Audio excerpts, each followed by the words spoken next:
संयम्य करलग्राम मेकाग्रत्वेन चेतसः आत्मानमात्मवान् ध्यायेदात्मनैवात्मनि स्थितम्।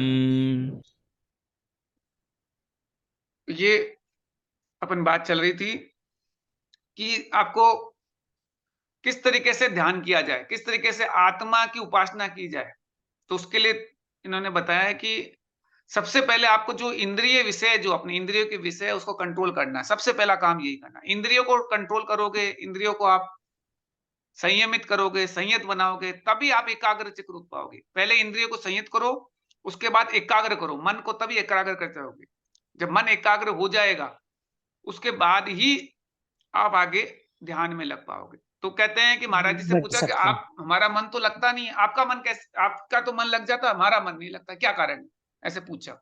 तो महाराज जी कहते हैं कि आपको जिस कार्य में रस आएगा, तुम्हारा मन वहीं लगेगा, चाहे कितना भी प्रयास कर लो। तो आपका जहां पे आपको इंटरेस्ट होगा वहां मन लग जाएगा, जहां इंटरेस्ट नहीं होगा वहां मन नहीं लगेगा, चाहे कितना ही कर लो। तो पहले इंटरेस्ट बनाओ, रस लाओ उसके अंदर इच्छा, उसके अंदर रुचि लाओ। तो रुचि जब तुम्हारे अंदर आ जाएगी, तब आगे बात बढ़ेगी। तो फिर ये बात उठती है कि अब मन क्या है? तो मन क्या है? मन ज्ञान की परिणति है। आपको जिस वस्तु के प्रति विश्वास हो जाता है कि ये आनंददायी है, तब मन वहां लग जाता है। पर जहां से विश्वास हट जाता है, वहां मन लगना बंद हो जाता है। आपको विश्वास होना पड़ेगा, आपको ये बिलीव होना पड़ेगा कि मेरे को यहाँ पे, ये मेरे लिए आनंद पूर्वक है, ये जो मैं स्वाध्याय कर रहा हूँ, जो मैं जिनवाणी का अध्ययन कर रहा हूँ, जो मैं ध्यान कर रहा हूँ, ये मेरे लिए उपयोगी है। पहले तो उसका उपयोगी होने पर विश्वास तो करो। आप उसे अगर अनुपयोगी मानोगे, अगर उसे, तो फिर आपका मन उसमें नहीं लगेगा। मन लगने के लिए जरूरी है कि पहले विश्वास करो, ये जो बात लिखी हुई है सच है। पहले लोगों को इसी में डाउट है कि भगवान ने जो कहा है वो सच है कि नहीं, जिनवाणी सच्ची है कि झूठी है। अब सच झूठ तो पहले मानना ही पड़ेगा ना, तो पहले सच पे मानो, फिर बाद में आपका, तो सारे तो सारे जितने भी लोग हैं ना, आपको वो ध्यान से भोजन कर रहे हैं, ध्यान से सुन रहे हैं, ध्यान से ज्ञान रहे हैं, ध्यान से जा रहे हैं, ध्यान से ही आ रहे हैं। ध्यान के बिना कोई कार्य नहीं होता है।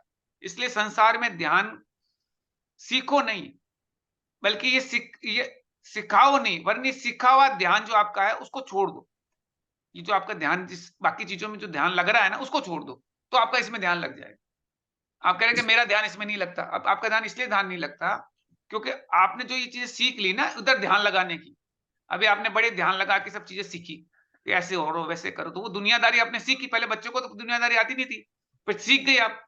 अब सीखने के बाद अब इसको छोड़ दो, इस दुनियादारी को छोड़ो, और अपने मन के अंदर, अपने मन को उस तरफ मोड़ो, आत्मा की तरफ।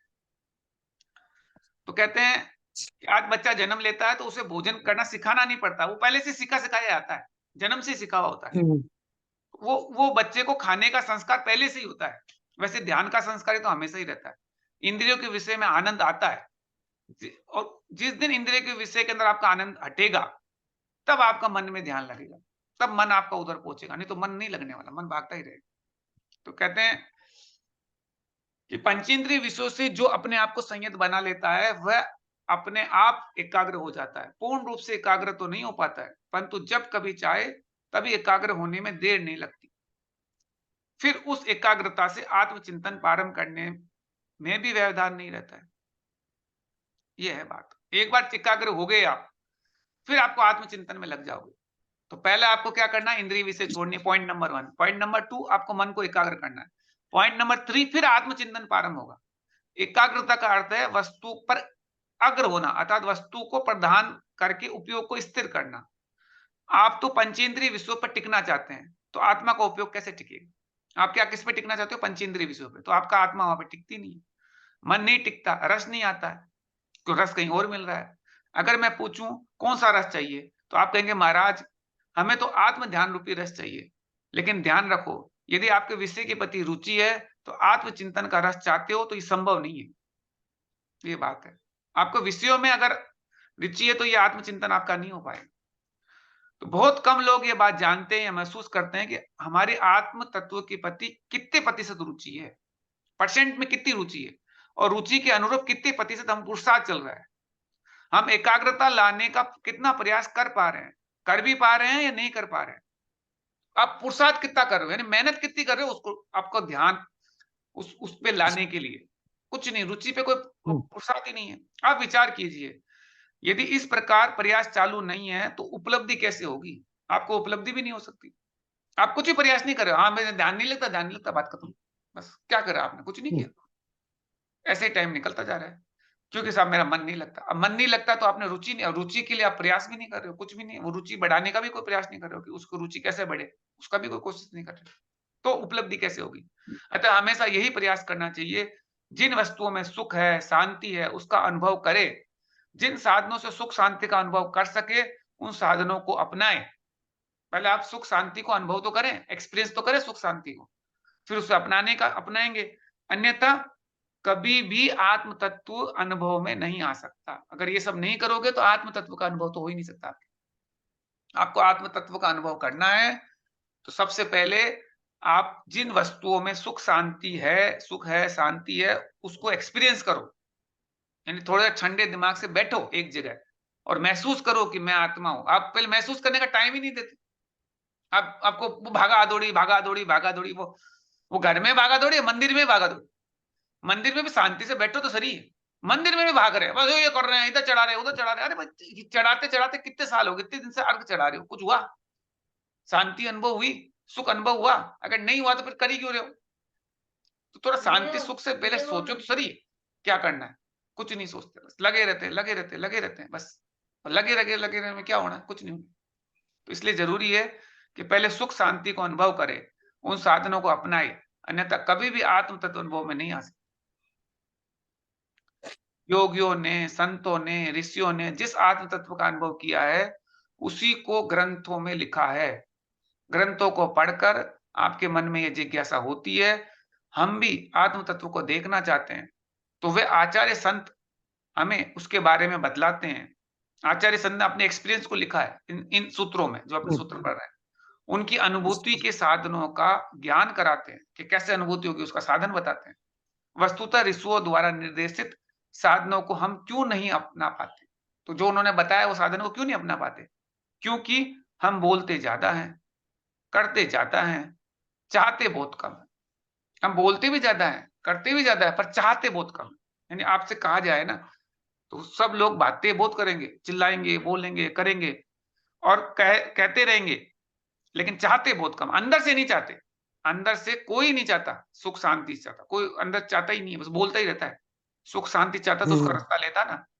वो अशांति का रास्ता लेता ही क्यों है? वो अंदर से तो यही चाहता है कि मेरे बैंक बैलेंस बढ़ता रहे, मेरे 2 की जगह 4 प्रॉपर्टी हो जाए, मेरे ये हो जाए, मेरे वो अंदर से तो वो विषयों की आसक्ति में ही लगा हुआ है। लेकिन बाहर से दिखाता ऐसा है, देखो साहब मैं धर्मात्मा हूँ। क्या धर्मात्मा हूँ? कुछ धर्मात्मा नहीं। अपनी इस मनोवृत्ति को मंजूर करना भी कठिन है, होता है। अपनी इस मनोवृत्ति को मंजूर करना, मंजूर नहीं करता अपने आप को, मानता ही नहीं इस बात को कि मुझे विषयों की आशा है। वो तो कहता है कि नहीं साहब मुझे तो मोक्ष की अभिलाषा है। और मोक्ष की अभिलाषा अगर होती तो मोक्ष मार्ग में आगे नहीं बढ़ गए होते, 2-4 संयम धारण नहीं कर लेते? नहीं साहब, वो तो नहीं होता हमसे। आप तो ऐसा मोक्ष बता दो जिसमें खाते पीते रहो, आराम से एयर कंडीशन में बैठो, बढ़िया से टीवी देखते रहो और मेरा मोक्ष हो जाए बस। तो वो वैसा मोक्ष चाहते हैं, तो वो उसमें मोक्ष मिलना नहीं। वो मोक्ष भी वैसा ही वाला चाहते हैं। वो इस तरह सिद्ध सलामा बैठ के ध्यान करने वाला मोक्ष थोड़ी चाहिए उनको, वो चाहिए ही नहीं। क्योंकि 5 मिनट तो ध्यान से बैठ नहीं सकते हो। तो वहाँ सिद्ध सलामा बैठे-बैठे क्या करेंगे? वहाँ तो चलता रहेगा, अरबों-खरबों साल तक बैठे रहना पड़ेगा वैसे। क्या बैठेंगे? 10 मिनट तो बैठा नहीं जा रहा आपसे। वो मोक्ष मिल भी जाएगा तो क्या वहाँ से भाग के आ जाएँगे? क्या मोक्ष करना से है? तो कौन भाग के आ सकता है? तो वो अरे वो तो कहने का मतलब मोक्ष तो मिल नहीं सकता उनको, सिंपल सी बात है। जब मोक्ष जैसी स्थिति में अगर आप यहाँ पे बैठने की सोच रहे हो तो बैठ ही नहीं पा रहे हो, उसका मतलब यही है कि आप मोक्ष पे भी नहीं टिकोगे। आपको मोक्ष वैसा चाहिए ही नहीं, आप चाहते ही नहीं हो, ये महाराज जी कह रहे हैं। आप बातें जरूर करते हो, मोक्ष चाहते नहीं हो कि मुझे मोक्ष मिले। तो जब 10 मिनट भी आप शांति से नहीं बैठ सकते तो वहाँ वहाँ हजारों साल तक कैसे बैठ लोगे? सोचो तो सही। हजारों साल थोड़ी है। तो वो आपको कैसे बैठोगे? बैठ ही नहीं सकते। आपको एक 10 मिनट तो बैठा नहीं जाता। 10 मिनट बैठते दिमाग इधर घूमता है, उधर घूमता है। तो अपने मनोवृत्ति को मंजूर करना भी कठिन है। कहते-कहते भी हमारा उपादान इसको स्वीकार नहीं कर पाता है। मन बहुत चंचल है, इसीलिए इसको चंचल विषयों में ही आनंद आ रहा होता है। जो आनंद किसमें आ रहा था? चंचल विषय में।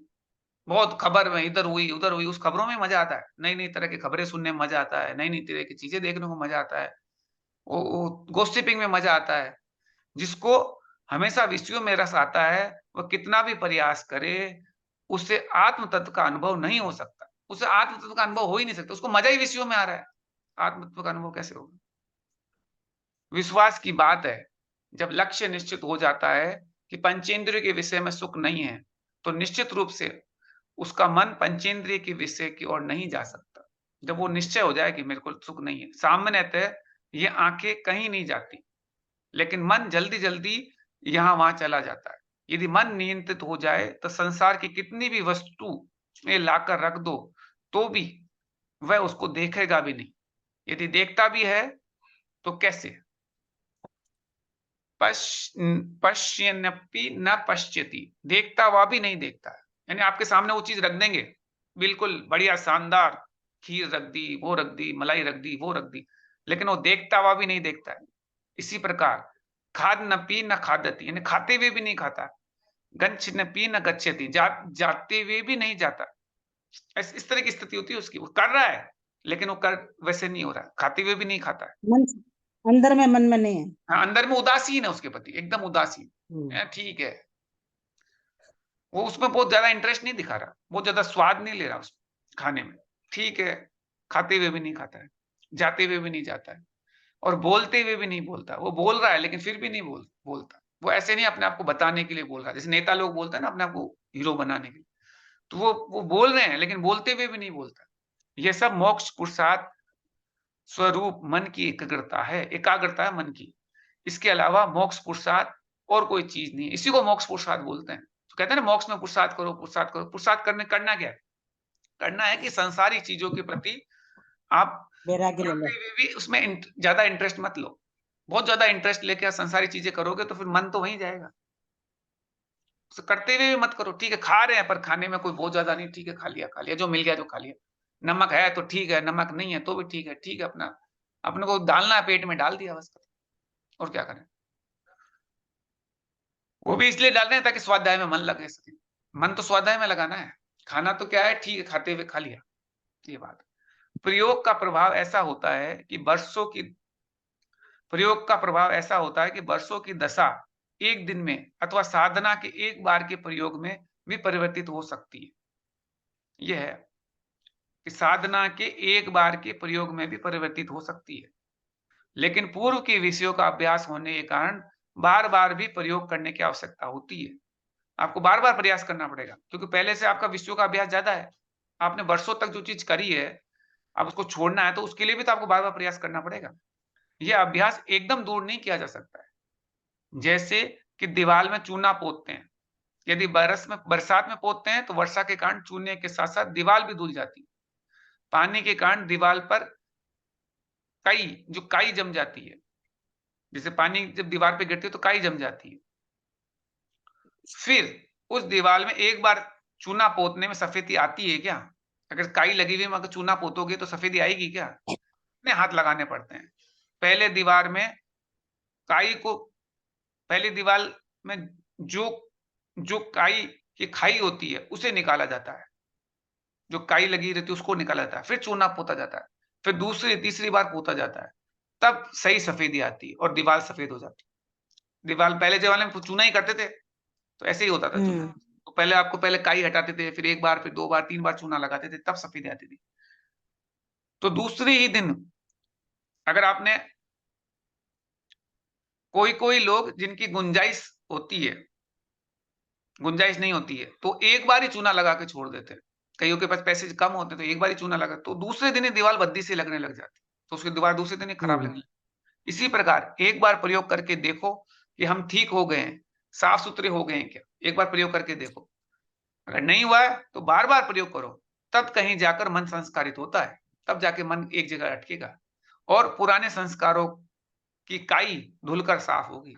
तो पहले से मोह रूपी काई आपकी लगी हुई है, पहले मोह रूपी काई को एक झटके में थोड़ी साफ होगी। जब मोह रूपी काई हटेगी, तब सम्यक दर्शन रूपी सफेदी आएगी आपकी। सम्यक दर्शन अगर आपको चाहिए, तो उसकी सफेदी को बार-बार करो, तब आएगा सम्यक दर्शन। ऐसे आ जाएगा क्या?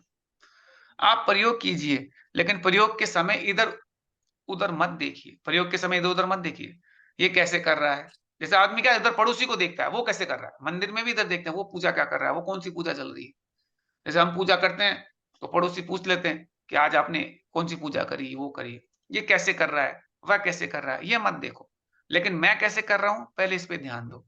एक ही दिन में अवश्य अंतर आएगा, आपके अंदर एक दिन में अंतर आ जाएगा, लेकिन धीरे धीरे बदलेगा। लेकिन प्रयोग सही सही होना चाहिए। उसने विश्वास जगाया था, तभी दवाई दी गई। दवाई खाना मेरा कर्तव्य है, ऐसा विश्वास जगा, तब दवाई दी गई। इस प्रकार इंद्रिय विषयों के प्रति यदि मन राग द्वेष नहीं करता, तो समझो ये मन पर सही सही प्रयोग कर रहा है। तो पहले टेस्ट भी करते रहो बीच बीच में, कि तुम्हारे राग द्वेष, अगर तुम्हारे प्रतिकूल परिस्थिति में आपको राग द्वेष हो रही है, अनुकूल में राग हो रहा है, प्रतिकूल में द्वेष हो रहा है, अगर हो रहा है तो गड़बड़ है। राग द्वेष कम हो रहा है तो आप सही रास्ते में चल रहे हो। और मन की चंचलता को कम करके मन को स्थिर करने का प्रयास कर रहा है, ये तब प्रयोग सही चल रहा है। बाद में उसे कितने भी विषयों के ढेर के बीच में रखो, खूब सारे विषय रख दिए, तब भी मन विचलित नहीं होगा, क्योंकि उसने प्रैक्टिस करी हुई है। तो कितने विषय सामने वो खूब लोगों को उसके सामने बैठा हुआ, खूब बड़े बड़े हलवाई मिष्ठान वगैरह रखा हुआ, लेकिन उसका मन विचलित नहीं हो रहा उसको देख के। नियंत्रित संकल्पित मन से यदि कोई व्रत उपवास आदि करता है, तो उसे घर में भी मंदिर की बात याद आती है। और यदि कोई विचलित मन से देखा देखी में व्रत उपवास करता है, तो मंदिर में भी उसे घर की बात अंदर में याद, भी करते ये है फर्क। तो अगर उसने देखा देखी में कोई व्रत उपवास करेगा, तो उसे मंदिर में घर याद आएगा। और जो नियंत्रित संकल्पित मन से करेगा, तो घर में मंदिर याद आएगा। तो आप देख लो, घर में मंदिर याद आ रहा है, मंदिर में घर याद आ रहा है, आप देख लो, चेक कर लो।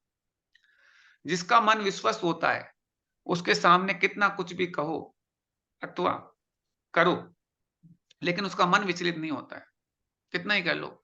जैसे कि रेवती ने कहा कि 25वीं तीर्थंकर, रेवती को कहा लोगों ने कि 25वीं तीर्थंकर आए हैं, उसका समस्वरण लगाया, चलो दर्शन के लिए चले। तब वह कहती है कौन से 25वीं तीर्थंकर, तीर्थंकर तो 24 ही होते हैं। इस समय 24 तीर्थंकर सिद्ध अवस्था को प्राप्त हो चुके हैं, अब कोई तीर्थंकर अवतरित हो ही नहीं सकते, तो फिर यहां से आ कहां से गए 25वीं तीर्थंकर। ऐसे एकदम पक्का विश्वास था उनको जिनवाणी में। रेवती का सुना ही होगा आपने, सम्यक दर्शन के 8 अंग कहानी में सुनी तो दूसरे, ये कहानी आई दूसरा थी अंग ना। जो है, तो पहले अंजन चोर, दूसरी रेवती रानी। तो पहले निसंकित, फिर निकांचित तो वो अमूर्त दृष्टि में आता है ये रेवती रानी, अमूर्त दृष्टि थी उनकी, तो बिल्कुल मूर्ता तो आई नहीं गई थी। तो तीसरे अंग में आती है। पहला अंग है निसंकित, अंजन चोर। दूसरा है निकांचित, अनंतमती। तीसरे अंग में रेवती रानी, और चौथे अंग में निर्विचिकित्सा में उद्दायन राजा। ऐसे ये 4 अंग तो शुरू के पक्के पक्के होने चाहिए। सम्यक दर्शन के 8 अंग है ना, 8 अंग की 8 कथाएं हैं, उसमें से तीसरे नंबर की अंग की कथा है रेवती रानी। तो उन्होंने कहा कि साहब वो तीर्थंकर 24वें तो होते हैं, 25वें कहां से आ गए। यदि आए हैं तो तीर्थंकर नहीं हो सकते, भगवान नहीं हो सकते। आचार्य संबंधवत स्वामी ने 8 अंगों में से चौथे अमूर्त दृष्टि अंग में रेवती रानी का नाम लिया है, तुरीय रेवती मता, यानी उसमें लिखा हुआ है कि तुरीय रेवती मता। चौथे अंग में उसको नियुक्त कर दिया किन्होंने, संबंधवत स्वामी ने, तुरीय रेवती मता। तो रेवती के समान बल, विश्वास और मूर्खता और दृढ़ता आवश्यक है, तब कहीं जाकर मोक्ष मार्ग बनता है। कहा भी है कि खरबूजे को के रंग को देखकर खरबूजा रंग बदलता है, लेकिन ये एकांत नहीं है। ऊपर ऊपर से भले ही बदल जाए, सोना सोना ही होता है। पारे के योग से भले ऊपर ऊपर से सफेद हो जाए, पर भीतर से सफेद नहीं होता। पारे लगाने पर सोना ऊपर से सफेद हो जाता है, पर भीतर से थोड़ी सफेद हो जाता है, ऊपर ऊपर से सफेद हो जाता है। तो ऊपर ऊपर से सफेद हो जाए पर भीतर से सफेद नहीं होता। उसकी क्षमता कम नहीं होती, पूरा थोड़ी बदलता है। पूरा बदल जाए तो पारा पारा ही दिखने लग जाए, अनुपात से ही बदलता है। अतः सामने वाले का प्रभाव हमारे ऊपर पूरा पड़े, ये ये एकांत नियम नहीं है कि दूसरे का पूरा प्रभाव आप पे पड़े। तो थोड़ा थोड़ा ऊपर से फर्क पड़ेगा, अंदर से तो जो हो आप हो वैसे ही है।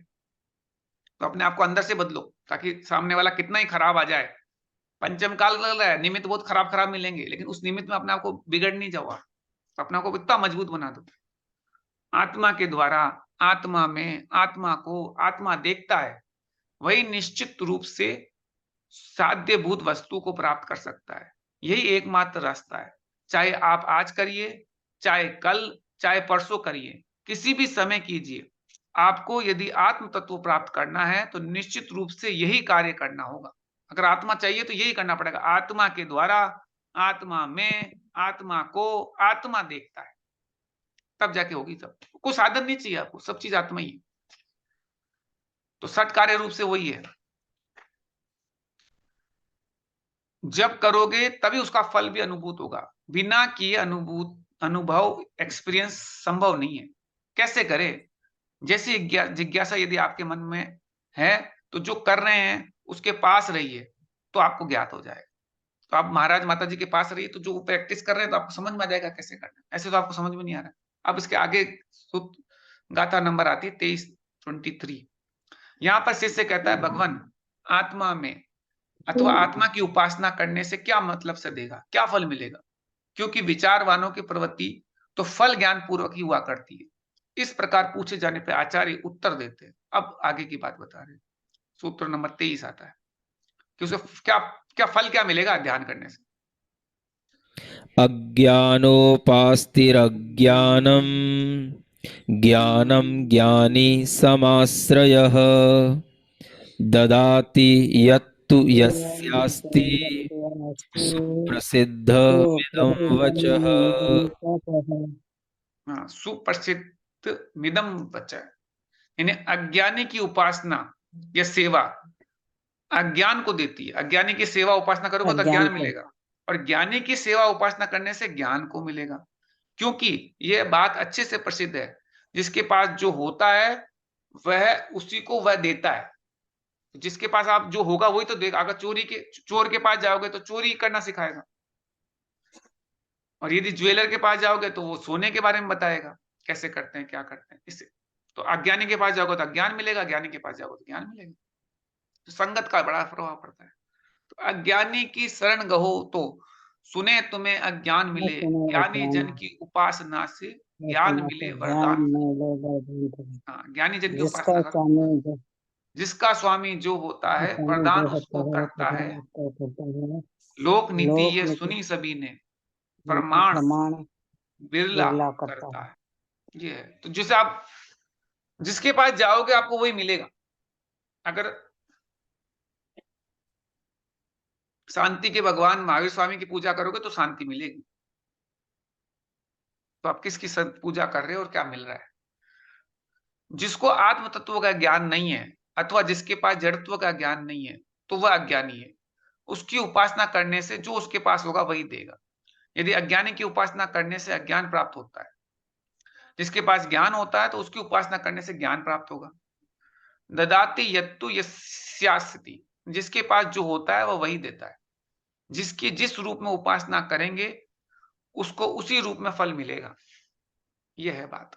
तो जिसकी उपासना अपन कर रहे हैं, उपासना में ध्यान रखो किसकी कर रहे हो। तो जिसको आप जिस रूप में उपासना करोगे वैसा ही फल मिलेगा। यदि शरीर की उपासना करेंगे तो हमें ज्ञान नहीं मिलेगा, किंतु इंद्रियां मिलेगी, शरीर मिलेगा, विषय भोग मिलेंगे, एक गति से दूसरी गति में गमन स्वरूप फल मिलेगा। अब शरीर की उपासना करोगे तो यही मिलेगा, आपको वापस शरीर मिल जाएगा।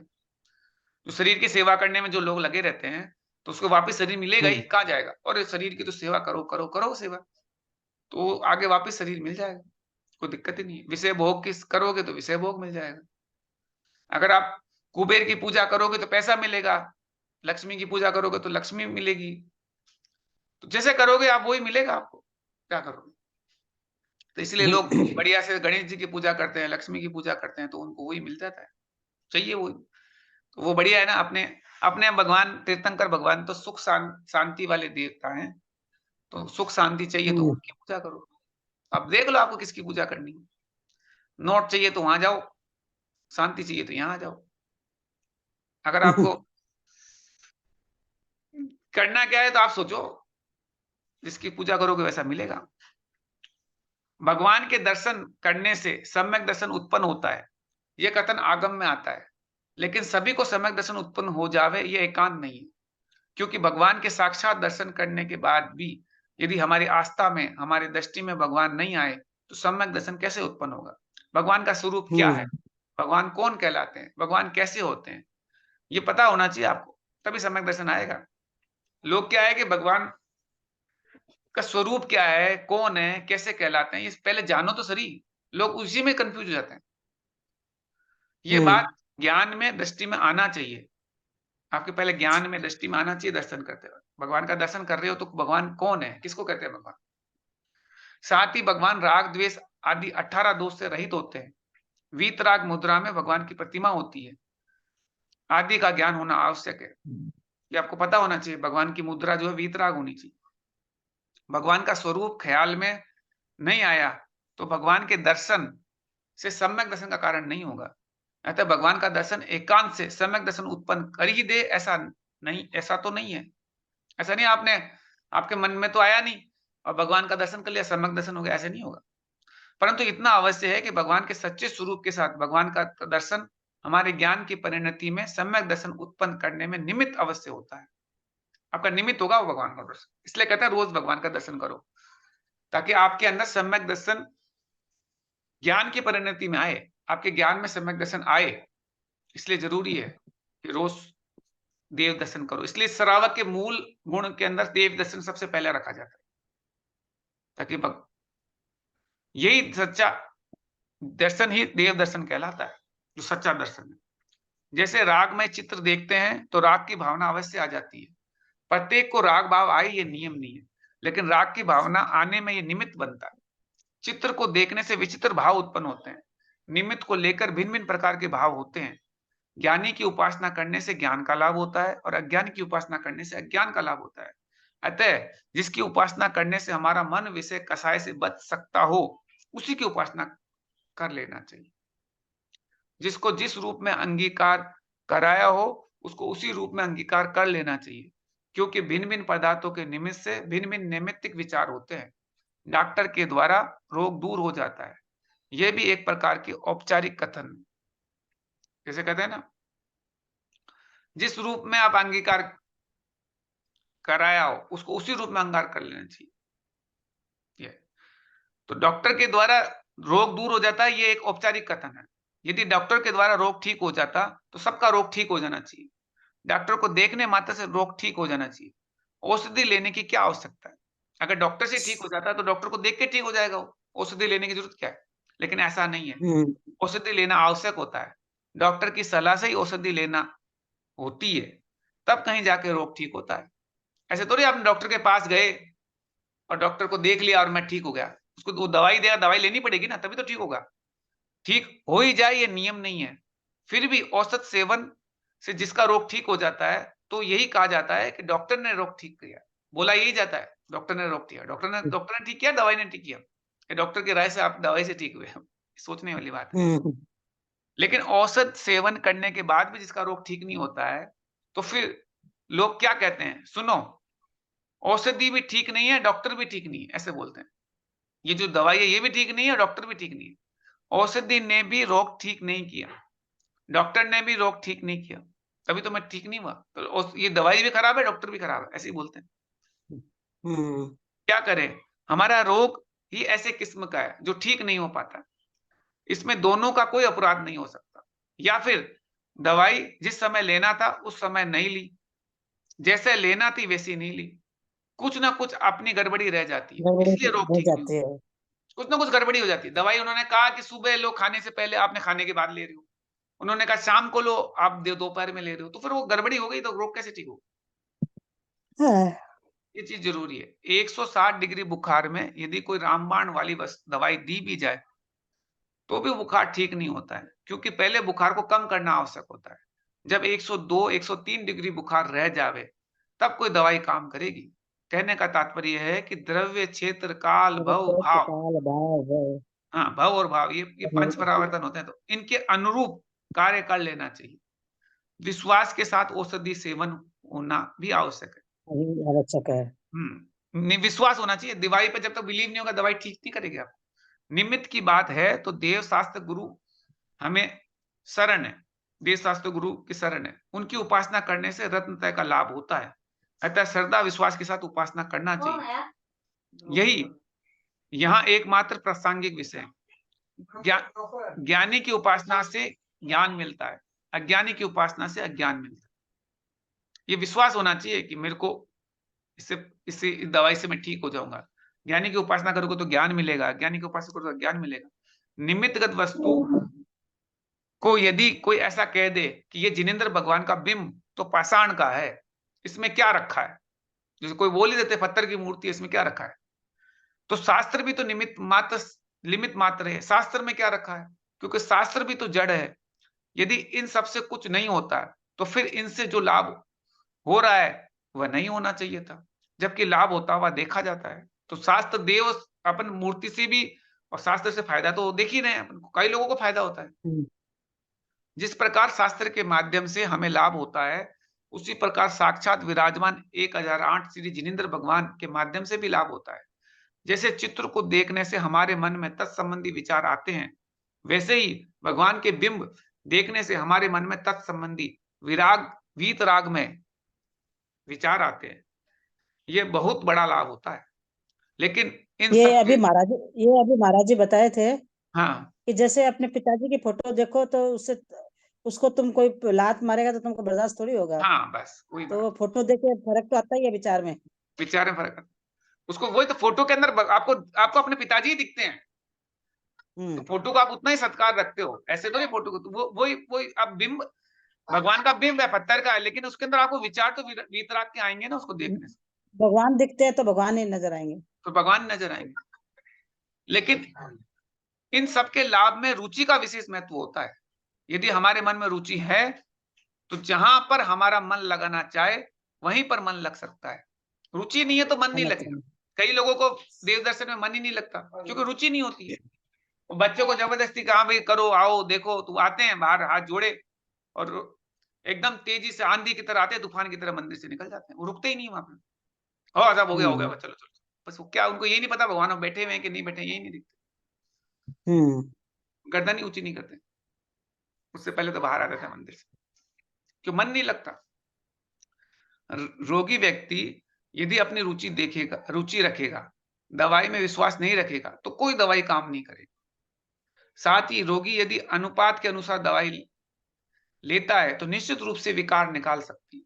उसी प्रकार यहाँ धार्मिक क्षेत्र की बात है, धार्मिक में भी यही बात लागू होती है कि ज्ञानी की उपासना करने से और ज्ञानी की उपासना पर विश्वास करने से हमें ज्ञान का लाभ होता है तथा अज्ञान का विकार भी निकल जाता है। उसी ज्ञान के माध्यम से कर्म पृथक होते हैं, मार्ग प्रशस्त होता है, क्योंकि ये सब हमारे विश्वास और रुचि पर आधारित है। रुचि होगी तभी होगी, बिना रुचि के नहीं हो सकता। आप सोचो बिना रुचि के आपका हो जाए तो वो संभव नहीं है। अब अपन जिनवाणी स्तुति करते हैं। जावाणी के ज्ञान ते सुजलो मस्तक धरे सदा दे दो हे जिनवाणी भारती तुझे जपू दिन ने, जो तेरा ना गए सो पावे सुख चैन। अब मुझसे आगे क्या